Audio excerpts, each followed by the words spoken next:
നമ്മൾ പലപ്പോഴും പുച്ഛിച്ചു തള്ളുന്ന ഈ യുവതലമുറ ഇന്നിവിടെ നാട്ടുകാർക്ക് മുഴുവൻ മാതൃകയായി തീർന്നിരിക്കുകയാണ്. ആത്മാർത്ഥ സേവനത്തിന്റെയും കർമ്മോത്സുകതയുടെയും പര്യായമായ ഈ വിദ്യാർത്ഥികൾ ഇന്നിവിടെ വെട്ടാൻ പോകുന്ന ഈ വഴിയുടെ പ്രത്യേകത ഒരുപക്ഷെ ഇന്ന് നമുക്ക് ആർക്കും മനസ്സിലായെന്ന് വരില്ല. ഒരുപക്ഷെ ഇന്ന് കുറച്ച് മരങ്ങൾ ചിലക്ക് നഷ്ടപ്പെട്ടേക്കാം. പക്ഷേ നാളെ ഈ വഴി കൊണ്ടുണ്ടാകാൻ പോകുന്ന പ്രയോജനം കാലത്തിന് മാത്രമേ നമുക്ക് മനസ്സിലാക്കി തരാൻ സാധിക്കുകയുള്ളൂ. ഈ ശ്രമദാനത്തിന്റെ പ്രത്യേകത അംഗങ്ങളല്ലാത്തവർ പോലും പങ്കെടുക്കുന്നു എന്നുള്ളതാണ്. ചുരുങ്ങിയ സമയം കൊണ്ട് ഇങ്ങനെ ഒരു പരിപാടി സംഘടിപ്പിക്കാൻ മുന്നോട്ട് വന്ന ദേവമാതാ കോളേജിലെ നമ്മുടെ പ്രിയപ്പെട്ട വിദ്യാർത്ഥികളായ രാജു, അലക്സ്, പാലുണ്ണി, അനിൽ എന്നിവരെ അനുമോദിക്കുവാൻ കൂടി ഞാൻ ഈ അവസരം ഉപയോഗപ്പെടുത്തുകയാണ്. എല്ലാവരും ഒന്ന് കൈയടിച്ച്. പ്രിയപ്പെട്ടവരെ, ഈ ശ്രമദാന മഹോത്സവത്തിന്റെ ഔപചാരികമായ ഉദ്ഘാടനം ഞാൻ നിർവഹിക്കുകയാണ്. എവിടെ?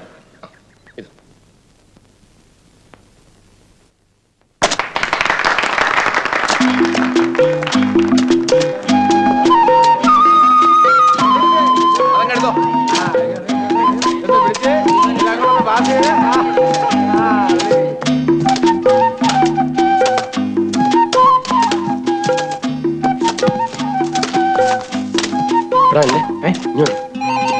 എല്ലാവരും ആഞ്ഞ് പണിതുകൊണ്ടിരിക്കുക.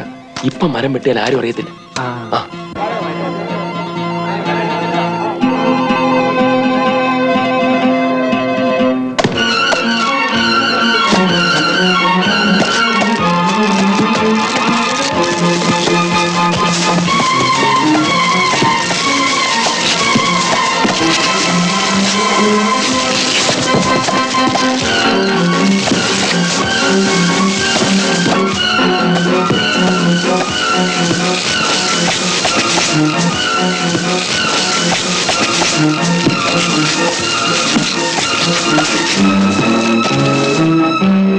മുതലാളി, എന്താടാ?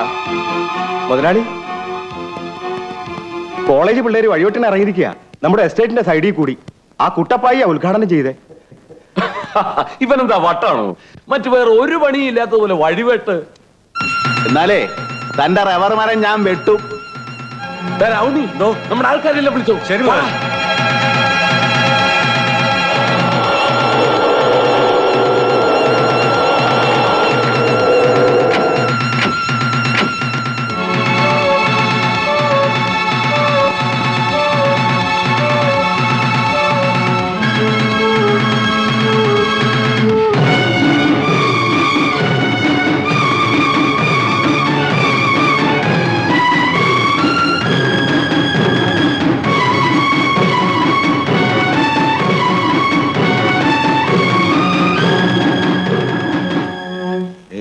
തെറ്റാണെന്നൊന്നും ഞാൻ പറയുന്നില്ല. കുറച്ചുകൂടെ നോക്കിയും കണ്ടോ ഒക്കെ വേണ്ടിയിരുന്നു. കണ്ടോ കണ്ടോ, അപ്പം മോന് കൊണവുദ്യാരം പറഞ്ഞു കൊടുക്കുന്നുണ്ടോ? പോക്കിരിത്തരം കാണിച്ചു വന്നിട്ട്. അച്ചാമ്മ, നീ ഇന്ന് എന്റെ കയ്യിൽ നിന്ന് മേടിക്കും. വാരവാ വിട്ടാണെന്ന് ഞാൻ നോക്കത്തില്ല. മേടിക്കാനേ കൊറേ ദണ്ണുണ്ട്. അമ്മച്ചിക്കൊന്നും ഉണ്ടായിരുന്നൂടെ? ഈ പോടത്താൻ തോന്നിച്ചക്ക.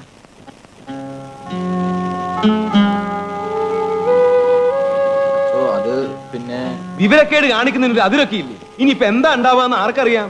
കുട്ടപ്പായിച്ചാൻ ശ്രമദാനം നടത്തണമെന്ന് പറഞ്ഞപ്പോ അന്യരുടെ പുരയിടത്തിൽ അതിക്രമിച്ച് കയറി മരം മുറിക്കുക, എന്നിട്ട് അതിനെ ശ്രമദാനം എന്ന് പറയാ, അതും ഒരു നാട്ടുപ്രമാണ എസ്റ്റേറ്റ്. നിങ്ങൾ എന്ത് ചെയ്യണമെന്ന് അച്ഛൻ പറഞ്ഞാ മതി. എന്ത് ചെയ്യാൻ? എന്റെ ഊഹം ശരിയാണെങ്കിൽ അവരിപ്പോ കൊടയും കുരിശുമായിട്ട് ഇവിടെ എത്തും. അടിവല്ലോ കിട്ടൂ. ഇത് വലിയ പ്രശ്നമാവൂലേ? അടിയെങ്കി അടി, കുത്തെങ്കി കുത്ത്. സമാധാനമായിട്ട് പോകുന്നതാണ് നല്ലത്. ഏയ്, പണിക്കരല്ല തന്ത വന്നാലും നമ്മൾ ഫേസ് ചെയ്യും. പണിക്കരുടെ വണ്ടിയല്ലേ?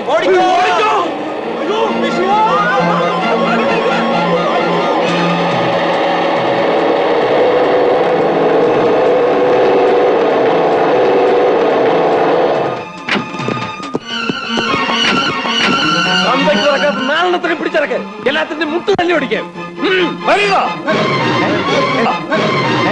എന്തായത്? ഞാൻ അരമനയിൽ വിളിച്ചു പറയാം.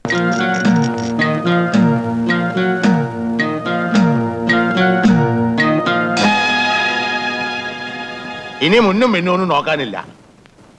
ഇല്ലിക്ക തറവാട്ടോരോട് കളിക്കാൻ പണിക്കര് വളർന്നിട്ടില്ല.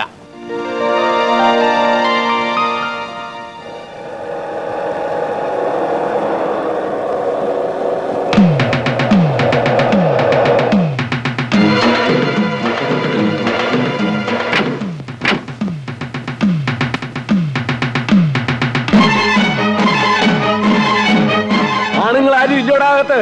നിങ്ങൾ ഇവിടെ തന്നെ നിന്നോ, ഞാൻ വിളിക്കാതെ ആരും പുറത്തേക്ക് വരണ്ട.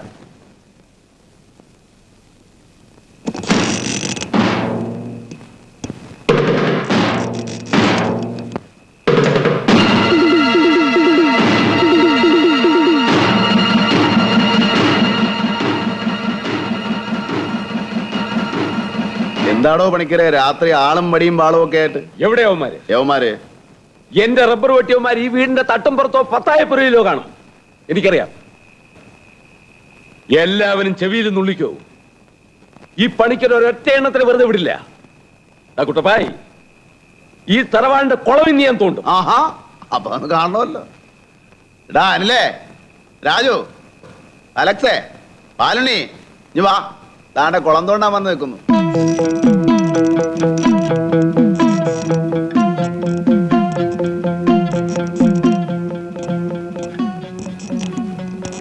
ഇങ്ങോട്ട് ഇറങ്ങി നിൽക്കടാ.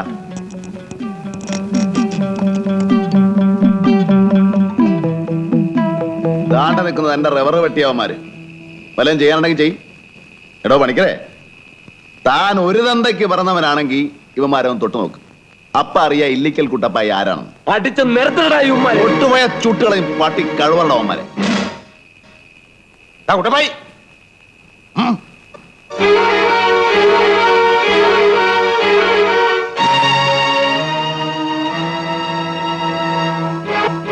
അല്ല, കുളം തോണ്ടാൻ തൂമ്പായും കൂന്താലിയും ഒന്നും കൊണ്ടുവന്നിട്ടില്ലയോ? ഇല്ലെങ്കിൽ മുതലാളിയും തൊഴിലാളിയും കൂടെ ഇറങ്ങി അങ്ങോട്ട് തോണ്ട്. താൻ തോണ്ടിയാ വെള്ളം കിട്ടുമെന്നുള്ള കാര്യം ഉറപ്പാ. തന്റെ അപ്പൂപ്പൻ കുളം തോണ്ടി കേശു പണിക്കരുടെ കുളം തനിക്ക് ലേശമെങ്കിലും കിട്ടാതിരിക്കല്ലോ. അങ്ങോട്ട് തോണ്ട്. എന്നാടാ പണിക്കരെ ചമ്മുന്നേ? കൂലിത്തല്ലാരെ കയറ്റി വിടറാ.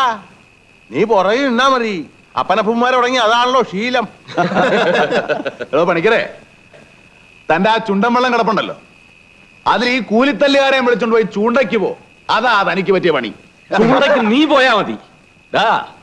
തലമുറയായിട്ട് മഹാരാജാവിന്റെ കയ്യിൽ നിന്ന് പട്ടും വളയും മാച്ചാടാ. കാളിയാവുകാരുടെ ചുണ്ടൻ വെള്ളം. പായി, ചുണ്ടൻ വെള്ളമൊക്കെ ആണുങ്ങൾക്ക് പറഞ്ഞിട്ടുള്ളതാ. ആഹാ, എന്നാ ഇത്തവണ ഞങ്ങൾ ഇറക്കൂടോ ചുണ്ടൻ വെള്ളം? ഇറക്കും. പള്ളിക്കാരുടെ ചെലവിലെങ്കിലും ഇല്ലിക്കക്കാര് വള്ളം ഇറക്കുന്നൊന്ന് കണ്ടാ മതിയായിരുന്നു. എന്താടാ കൊള്ളിച്ചൊരു വർത്താനം? എടാ, പള്ളിയും കോളേജും ആശുപത്രിയും ഉണ്ടാക്കാനാ ഞാൻ. ഒരു ചുണ്ടൻവെള്ളം ഉണ്ടാക്കാൻ എനിക്ക് ഒരുത്തന്റെ ഓജര ആവശ്യമില്ല. ഇല്ലിക്കാർ വിചാരിച്ചാ പുല്ലടാ ചുണ്ടൻവെള്ളം. വേണ്ടി വന്നാ കിഴക്കൻ മലയെന്ന് ഈട്ടിത്തടി വെട്ടിച്ചുകൊണ്ട് വന്ന് നല്ല പുത്തൻ ചുണ്ടൻവെള്ളം ഉണ്ടാക്കൂടോ? ഉണ്ടാക്കും. തന്നെ ജാതിന്ന് തുഴക്കാരെ കിട്ടിയില്ലെങ്കിൽ പുറത്തുനിന്ന് തുഴക്കാരെ കൊണ്ടുവന്നു. ഇനി അതും നടന്നില്ലെങ്കിൽ എഞ്ചിൻ വെച്ച് വെള്ളം ഓടിക്കൂടോ? നല്ല പുത്തൻ യമഹ എഞ്ചിൻ. ഈട്ടിത്തടിയിൽ വെള്ളം ഉണ്ടായിക്കോട്ടെ, വാ കാണാം. ആ കാണാടോ.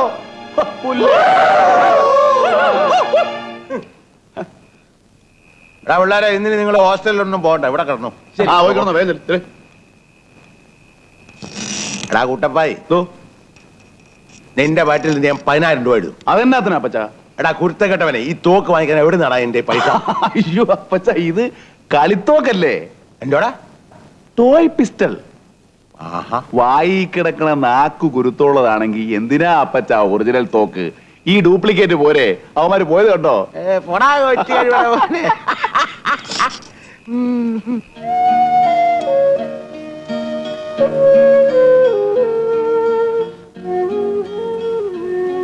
എന്താ മോളെ? ആർക്കു വേണ്ടി അപ്പച്ച ഈ വഴക്കും അടിപിടിയും? ആർക്കു വേണ്ടിയാണെന്ന് ചോദിച്ചാ,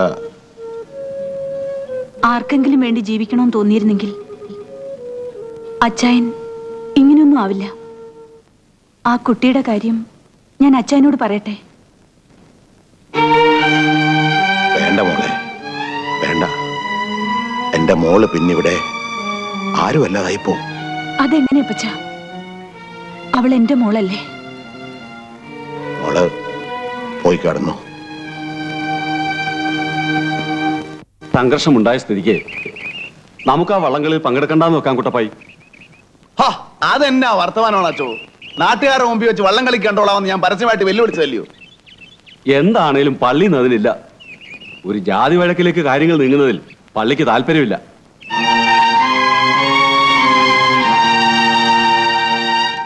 എന്റെ പൊന്നു മോനെ കുട്ടപ്പായി, നേരാ. ഞാനും വെല്ലുവിളിച്ചതാ വള്ളം കളിക്ക് കണ്ടോളാന്ന്. പക്ഷെ ചക്രം മുടക്കുള്ള വെല്ലുവിളിക്കൊന്നും നിന്റെ അപ്പൻ നിക്കട്ടില്ലെന്ന് നിനക്ക് അറിയത്തില്ലയോടാ. അന്ന പഞ്ചായത്തച്ഛൻ പറഞ്ഞപ്പോ ഞാനതങ്ങ് വിജയിച്ചു. പള്ളി കാശ് മുടക്കി വള്ളം ഇറക്കും. അപ്പൊ കരയിലെ പ്രധാന കുടുംബക്കാരൻ എന്ന നിലയ്ക്ക് നിനക്കതിന്റെ തുമ്പത്തോ അമരത്തോ ഒന്നും ഇരിക്കാലോ എന്ന് ഞാനും വിചാരിച്ചു. ഏറിയ 5000 6000 മുടക്കാന്നും വെച്ചു. പുത്തൻ ചുണ്ടമുള്ള ഇറക്കാന്നൊക്കെ പറഞ്ഞാൽ ലക്ഷക്കണക്കിന് രൂപയുടെ കാര്യമാ. എന്റെ മോൻ ആ പൂതിയും കളഞ്ഞേര്. അപ്പനെ നമ്പാൻ കൊള്ളുകയെന്ന് നാട്ടുകാരെല്ലാം പറഞ്ഞിട്ടുള്ളതാ. മുമ്പും പല അനുഭവങ്ങൾ ഉണ്ടായിട്ട് ഞാനത് വിശ്വസിച്ചില്ല. അപ്പൻ ഒരൊറ്റയാളെ നമ്പിയാ ഞാൻ ആ പണിക്കരെ വെല്ലുവിളിച്ചത്. ഇനി ഈ നാട്ടുകാരുടെ മുമ്പിൽ എനിക്ക് എന്നാ വിലയുള്ളത്? എന്റെ മാനം കാക്കാനുള്ള കടമ അപ്പനില്ലെങ്കിലും എനിക്കുണ്ട്. ഞാൻ എന്റെ വഴി നോക്കിക്കോളാം. എടാ വണ്ടി. മോനെ കുട്ടപ്പായേ, പാടുപെട്ട് ഉണ്ടാക്കിയ കാശ് പരന്നുക്കാലെ പോകാനേക്കാനുള്ള വഴി നിന്റെ അപ്പനും നോക്കും. ആ നോക്കിക്കോ. നോക്കിക്കോളാ, നീ അങ്ങോട്ട് ചെല്ലേ.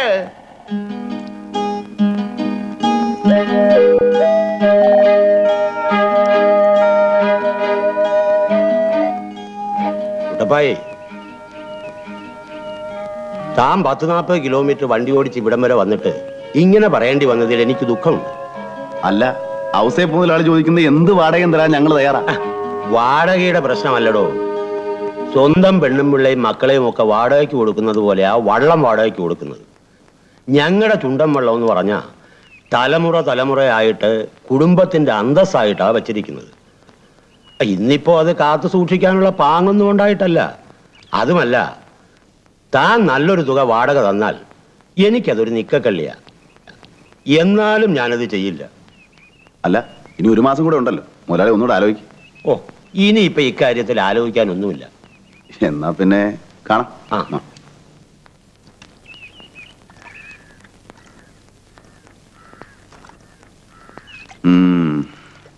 ബാങ്ക് ലോണും വക്കീൽ നോട്ടീസും ജപ്തിയൊക്കെ ആയിട്ട് നിൽക്കുക. എന്നാലും അയാളുടെ ഒരു അഭിമാനം കണ്ടില്ലേ?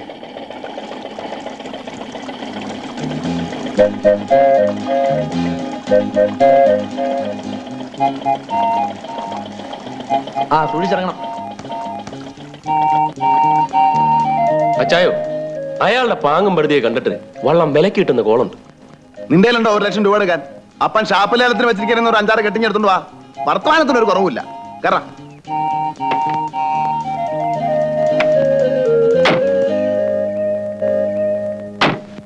അച്ചായ, ഒരു മാർഗമുണ്ട്. എന്തുവാടാ ഒരു രഹസ്യം? ഞങ്ങളോട് അറിയാം. നമ്മൾ അച്ചായന്റെ തന്തപ്പടിയുടെ മുതൽ അടിച്ചു മാറ്റുന്നു. എപ്പടി? അത് കൊള്ളാം.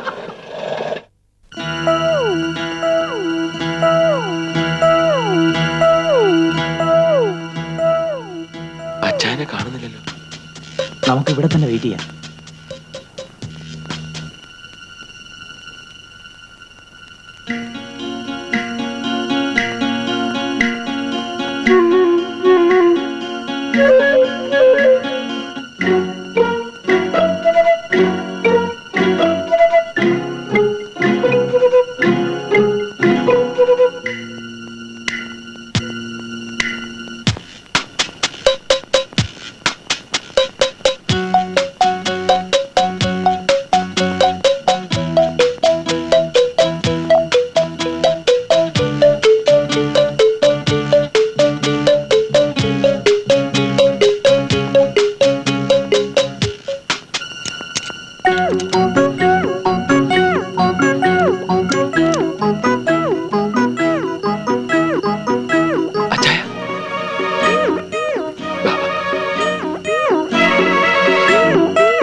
ശരി ശരി.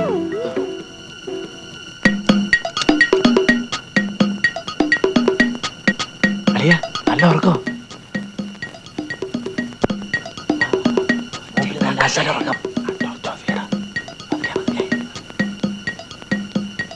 അച്ചായൻ പറഞ്ഞില്ലേ ഇടത് ഭാഗത്ത് സേഫ് എന്ന്. താക്കോലുണ്ടോ നോക്ക്. ഇല്ല. മേശക്കകത്ത് നോക്ക്. ഇതിനടിക്കാം. തലങ്ങനടി നോക്ക്.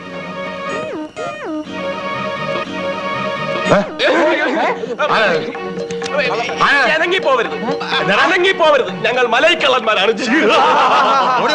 കള്ളൻ കള്ളൻ എന്റെ കണ്ടേക്ക് എടുത്തടാ. എവിടെ എടുക്കണ്ട എടുക്കണ്ട കത്തിയാണ് കുത്തും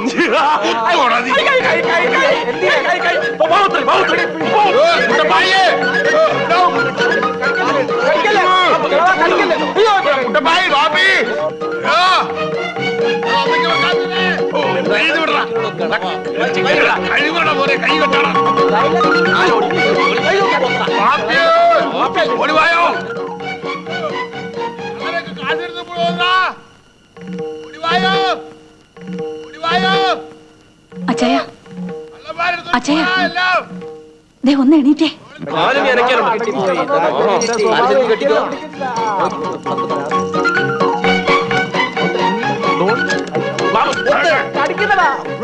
അടങ്ങി കിടക്കണോ കളവാ ഇഷ്ടം പോലെ ഉണ്ടല്ലോ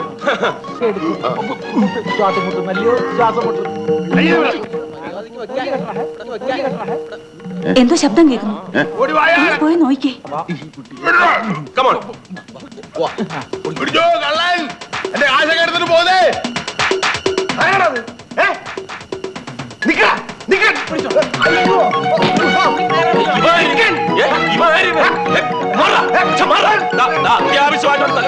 അനാവശ്യ കാര്യങ്ങൾ ഇടപെടരുത് നീ.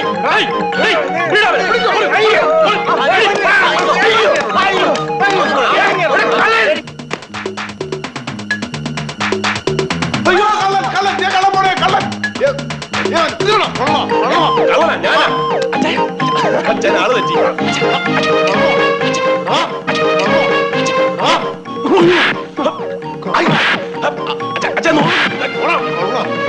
ഇടിച്ചതിന്റെ ഞാനാ രാജു ശ്വാസം മുട്ടി. ഞാനാ രാജു ഇവിടെ. അയ്യോ, ആ കൈ കടിക്കുന്നു. കളിക്കിച്ച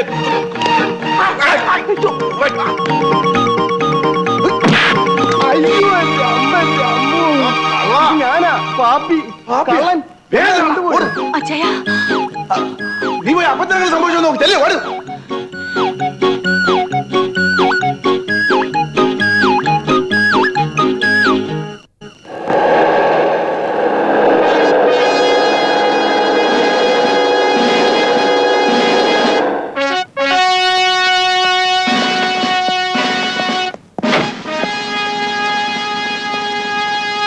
എന്റെ ഫാദറാ.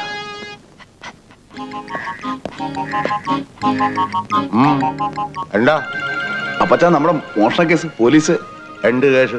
എന്റെ കാശ് പോയത് പോയത് തന്നെ. അല്ല പക്ഷെ പോലീസ് നായ എന്നോട് നായ പാർട്ടിയല്ല ഒന്ന് തന്നെയാടാ. ഈ ഇനത്തിൽപ്പെട്ടവൻ ഇവിടെ ഉണ്ടല്ലോ. എന്നിട്ട് കള്ളനെ പിടിച്ചോ. നീ പട്ടിക്ക് തീറ്റ, നായ കൊണ്ടുവന്നമാർക്ക് തീറ്റയും ചെലവും. ഇതിനൊന്നും എന്റെ കാശില്ല. ഏമാരെ, എനിക്ക് കേസില്ല. കുട്ടപ്പായി അതെ, ഞാൻ അവന്റെ തന്തയാ. എനിക്ക് വരാതില്ല. അപ്പച്ചാ അല്ല ഈ പോടാടുന്നു.